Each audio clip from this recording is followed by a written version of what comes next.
Welcome to Africa Express. Today we are going to Zimbabwe. Today we're also going to be talking about agriculture and food in Africa. We have with us today to discuss this topic Dr. Peter Jeranyama from UMass Amherst College of Natural Sciences. He is a professor of agriculture who teaches at UMass Amherst. He is with us to talk about food and agriculture in Africa. Dr. Peters, you are welcome to Africa Express. Thank you.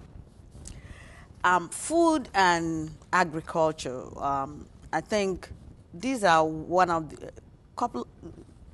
the major things that sustains a country. Mm-hmm. And in the past 3 decades, it seemed like Africa has been suffering from lack of food.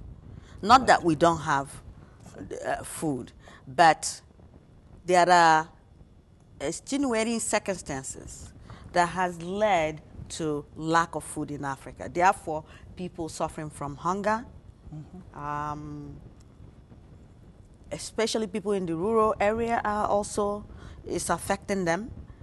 So let me ask you, why has African agriculture fared so poorly in the past 3 decades? Okay. Well, first of all, thank you for having me on the show. As you mentioned, that food and agriculture are very fundamental, and a well-fed country is a happy nation. Africa's agricultural development has not been as successful as it had been hoped for, because most African countries at independence, they did not deliberately invest in agriculture and rural development. Instead, they started to concentrate in urbanization, and it was centrally controlled at the expense of agriculture and food production. I could go on talk about the different areas in which African governments needed to have invested to help to spur agricultural development. Well, I think you should be for educated purpose, because there's something that they did wrong that caused this. So perhaps if you tell the audience, then we can begin to solve this problem. Sure. Well, first of all, there has to be an investment in human resources. The presence of technically savvy individuals, people that know their trade in agriculture, that needed to be developed at institutional level.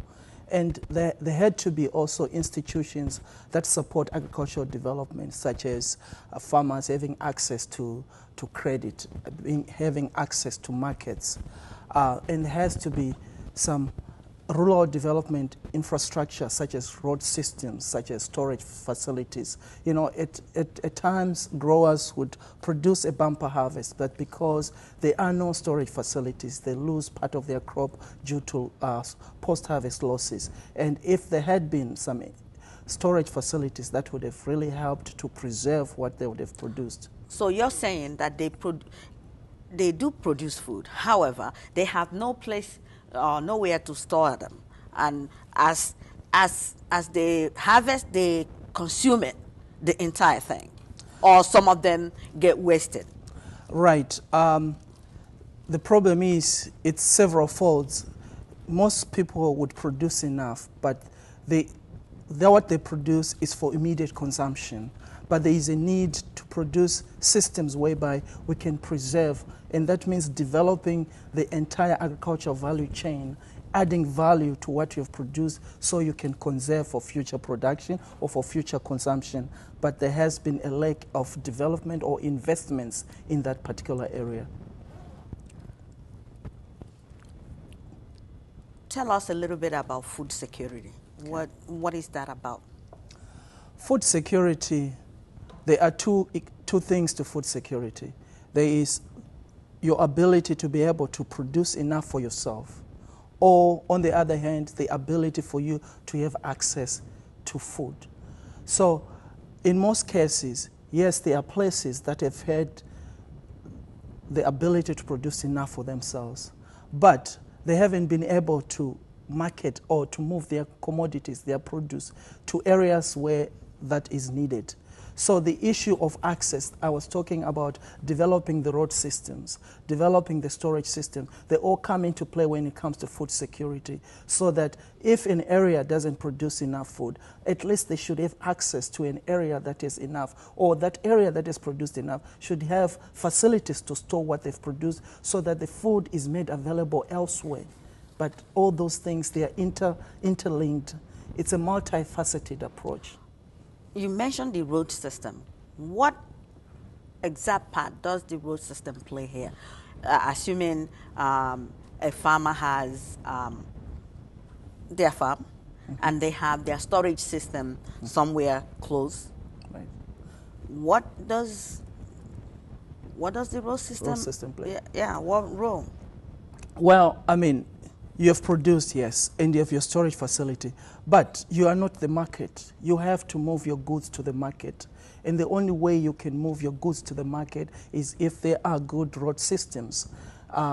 So, yes, you have produced, but you need to move your goods to the market. And that facility has to be available through public investment into the road system. Most people in the hinterland, they don't have a good road system. When it rains for days and days, you don't have access to those hinterlands. And they've produced enough cocoa, they've produced enough cassava, they've produced enough maize, but they cannot move it to areas where consumers are.